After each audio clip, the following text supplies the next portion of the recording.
지금 저희가 이런 세차 교실을 열게 된 것은 지금 세차를 좋아하시는 디테일링 매니아 분들이 되게 많으신데 그분들이 보통 해외 유명 제품들을 많이 사용하고 계세요. 근데 그분들에게 저희 국내 제품이 해외 제품들에 비해서 그 성능이 뒤처지지 않는다는 것도 알리고 퍼스트 클래스의 브랜드에 대한 인지도를 좀 높이고 제품의 성능을 좀 다채롭게 많이 알려드리기 위해서 세차 교실을 열게 되었고요. 기본적으로 저희가 이렇게 뭐 동호회라든지 세차를 좋아하시는 분들끼리 모여서 이렇게 세차를 이렇게 간헐적으로 하고 계신데 자세하게 모르시는 분들도 많으시고 개인마다 하는 프로세스가 다르기 때문에 그런 거에 대해서 궁금증을 갖고 계시다는 걸 많이 알고 있었어요. 그래서 그분들의 궁금증을 좀 풀어드릴 수 있도록 이렇게 단계별로 세차를 할 수 있는 법을 알려드리기 위해서 세차 교실을 준비하게 되었습니다.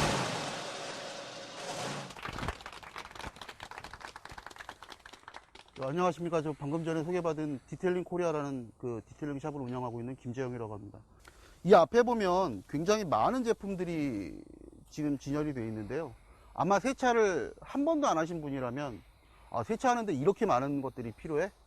이거 다 사야 돼? 라고 생각을 하시는 분들도 있을 수 있습니다. 근데 사람이 씻는다라고 하면 여러 가지 방법이 있지 않습니까? 손만 씻는 경우도 있고요. 세수만 하는 경우도 있고요. 머리만 감는 경우도 있고 샤워를 하는 경우도 있고 아니면 목욕탕에 가서 몸을 불려서 때를 밀고 처음부터 끝까지 다 하시는 과정도 필요할 겁니다. 세차도 마찬가지입니다. 세차라고 한마디로 표현을 하지만 여기서부터 여기까지 전부 다 사용해서 매번 해야 되는 건 아닙니다.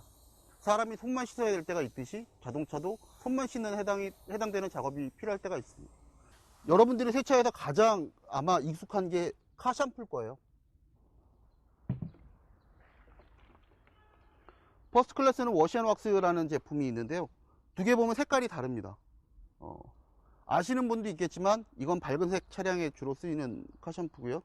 이쪽은 유색 차량에 좀 더 비중이 있는 겁니다. 그리고 이런 카샴푸를 사용하실 때 여러분들 색깔이 이쁘니까 흔들리지 않게 이렇게 해서 쓰시는 경우가 있는데 이 두 가지는 성분이 다른 겁니다. 그래서 섞이지가 않는 거예요. 사용하실 땐 반드시 흔들어서 섞어서 쓰셔야 됩니다. 왜냐면 왁스 성분이 포함되어 있기 때문에 색깔이 이쁘다고 그대로 쓰시면 왁스만 갖고 세차를 하시는 경우가 생길 수 있고 왁스 성분이 전혀 없는 상태로 쓰실 수도 있습니다. 퍼스트 클래스 왁스입니다. 카나바 성분과 실리콘 성분을 베이스로 되어 있는 왁스인데 여러분들이 사용하시는 가장 기본적인 왁스라고 생각을 하시면 됩니다. 퍼스트 클래스 왁스를 통해서 도장면을 어떻게 보호하는지 어떻게 바르는 게 좋은지 그리고 바르는 방법, 닦는 방법도 굉장히 여러 가지가 있거든요. 그리고 왁스마다 그 방식이 더 유효한 것들이 있습니다. 그것들을 가급적이면 여러 가지 방법으로 나중에 설명을 드리도록 하겠습니다. 그리고 그 다음에는 컴파운드 계통입니다. 내 차는 왜 이렇게 스크래치가 많고 이렇게 남들 차는 반짝반짝 거리는데 소위 말해서 햇빛에 비춰보면 동글동글한 모양의 결함들이 보일 거예요. 그걸 스월 마커라고 하고 명확하게 구분을 할 수는 없습니다만 직선 방향에 가까운, 그러니까 타올이 아닌 자연적으로 생긴 것이 아닌 어딘가에 부딪혀서 어딘가에 그 충격을 받아서 생기는 결함들을 스크래치라고 보통 분류를 합니다. 물론 그렇다고 해서 스크래치와 스월 마커가 명확하게 구분되는 건 아니지만 통상적으로 그렇게 설명을 하고 있습니다. 컴파운드는 그런 것들을 제거하는 겁니다. 분명히 연마를 기본으로 해서 그러니까 결함이 있으면 그것을 연마를 해서 제거하는 수밖에 없거든요. 다용도 클리너입니다. 다용도 클리너는 종류가 여러 가지가 있는데요. 여러분들이 보시는 건 아마 가장 많이 보신 건 고성능 다용도 클리너라고 해서 스프레이 방식일 겁니다. 이 제품은 말 그대로 다용도 목적으로 사용을 하는 건데 특히 요새 여름철에 보면 고속주행을 많이 하시면 그러니까 버그, 날벌레 사체들이 차 앞면에 많이 붙을 거예요. 아니면 백밀러 앞면에도 많이 붙을 거고 그럴 때 상당히 유용합니다. 실내에 사용하는 건 여러분들이 외부는 대부분이 자동차가 보면 도장면이죠. 물론 유리도 있습니다만 플라스틱도 있고 하지만 내부는 대부분 정반대겠죠. 철판보다는 가죽, 그 다음에 인조 가죽, 플라스틱, 유리 그게 더 압도적으로 많을 겁니다. 아마 철판은 훨씬 더 적겠죠. 도장면은 그 실내 그 디테일링을 하는데 필요한 그 제품들은 여러 가지가 있습니다. 가죽을 클리닝하는 것도 있을 거고요. 그 다음에 플라스틱 계통을 클리닝하는 것도 있을 것이고요. 가죽을 보호해주는 이런 제품도 있을 것이고 그리고 그 플라스틱을 드레싱 소위 말해서 그거를 코팅이라고 봐야 되는지는 모르겠습니다만 유분 성분으로 해서 덮는 겁니다. 물론 실내 같은 경우 너무 번쩍거리게 드레싱을 하게 되면 운전에 방해가 되겠죠. 불수원에서는 타이어 관련되어 있는 제품이 제법 여러 가지가 나와 있는데요. 이건 말 그대로 타이어 광택제입니다. 타이어에만 써야 됩니다. 그러니까 타이어에 정확히 말하면 트레드 부분을 제외한 옆면을 사용하시는 건데요. 물론 이걸 사용하기 위해서는 타이어가 깨끗해야 되겠죠. 그리고 휠 클리너 두 가지가 있는데요. 이 제품은 아마 여러분들이 마트에서 많이 보셨을 겁니다. 불수원에서 가장 전통적으로 많이 지금 판매가 되고 있는 휠 클리너입니다. 산성을 베이스로 하고 있고요.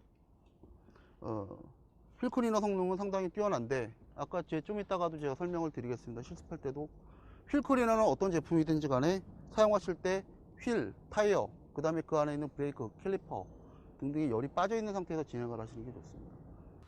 이거는 아까 제가 말씀드렸던 것처럼 이거는 스프레이형인데요. 꼭 저기 그 해충 잡는 그 스프레이하고 똑같이 생겼죠. 이런 식으로 나가게 되죠. 얘는 공기 압축이기 때문에 누가 봐도 파리하게입니다.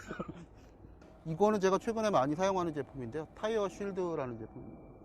그 드레싱 제품이 타이어 드레싱 제품들이 대부분 보면 지속력이 떨어집니다. 당장의 효과는 대단히 뛰어난데 세정력도 크게 기대할 수 없고요. 그 다음 보호성도 그렇게 오래 가진 못합니다. 휠 클리너 한 두어 번 정도 뿌리면 날아갈 정도밖에 안 되고 휠 클리너를 뿌리든 안 뿌리든 간에 한 2주일 정도가 지나면 효과는 많이 떨어집니다. 근데 이거는 그런 점을 보완을 해서 아예 코팅을 하는 방식으로 나온 겁니다. 그러니까 드레싱제보다는 훨씬 더 오래 가겠죠. 그 대신에 광이 막 과도하게 번쩍거리지는 않습니다. 실제로 제가 작업할 때 이걸 꽤 많이 썼는데 한 달 이상은 충분히 어떤 형태든 간에 유지가 되는 걸 볼 수 있었습니다. 그러면 제품 설명은 여기까지 하는 걸로 하고요. 그 다음에 세차장으로 이동을 해서 세차에 관계되어 있는 제품들은 다시 한번 작업 단위마다 설명을 드리면서